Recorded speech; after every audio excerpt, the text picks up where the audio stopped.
Today we are back here again with Dr. Carl Whitcomb, who is a well-known plant breeder, especially when it comes to crepe myrtle. Dr. Whitcomb, thank you for having us back. We're excited to hear about some of your new releases of your crepe myrtles, especially. Okay. Well, see, this is a crepe myrtle, and they're typical upright growers with multiple branches and lots of flowers. Yeah. This is what you think of when you say that name.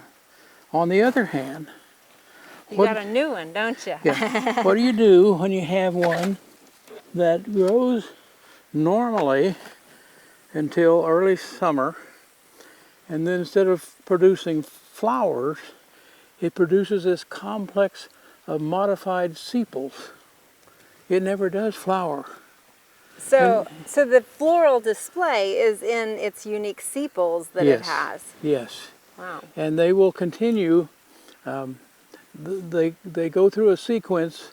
They will darken, and part of them will fall, and then the new one comes out are more pinkish, kind of a pinkish tan, and then the whole plant gets covered on the top with this.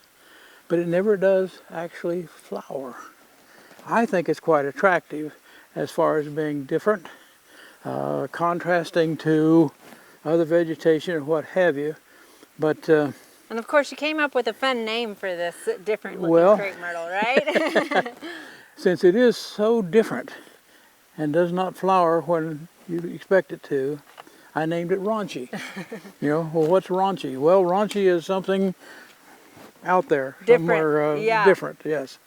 And so it propagates easy, grows like any other crepe myrtle, good foliage. The red-purple twigs add some color to it as well. But so this is a new introduction. Yeah, it does have lovely foliage as well, and I like the contrast with that dark green and the burgundy. Yes. And so the sepals obviously are the what would enclose the petals, right? That's the capsule. They and would. So they've kind of just sort of mutated looking, it looks like. Well, they did. I'd had some an occasional mutant plant before, but they were ugly. This thing develops in such a way, and this whole complex is such that I think it makes a fascinating plant. So do we know a little bit about the height and how big it gets at this point, or can you just speak to that? Well, it looks like 4 to 6 feet. Okay. It's going to be a small shrub, and but again, it's like the sterile crepe myrtle. They come out in the spring, grow vegetatively, but once they start to flower, growth is over until next year. Well, this does the same way. Once it'll grow, and then when it starts doing this production of these highly modified floral portions, sepals, it doesn't grow anymore. It just sits there and produces more and more and more of these, but no increase in height. So it's not going to grow much each year. If you want height growth, you fertilize it heavy in the spring to get it to grow high. Pushing that vegetation. Because once it starts this, height growth is over. All right. Well, and this is just one of many that you have released out on the market. What are we up to now? Is it about 10 or 12? I think it's either 11 or 12. Yeah. Starting off with your well-known Dynamite, correct? Yes. You know, I operate with two distinct mottos out here. They're both quotes of Thomas Edison.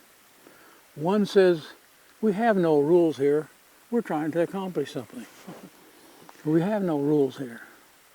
The other one says, "I am not discouraged. For every wrong attempt discarded is another step forward." So if I have to throw this plant away, okay, I learned something from that. We'll still go forward. Well, and you found at least 12 gems out there and all of that you're growing, so. And we're always looking for better, yeah. Thank you. You're welcome.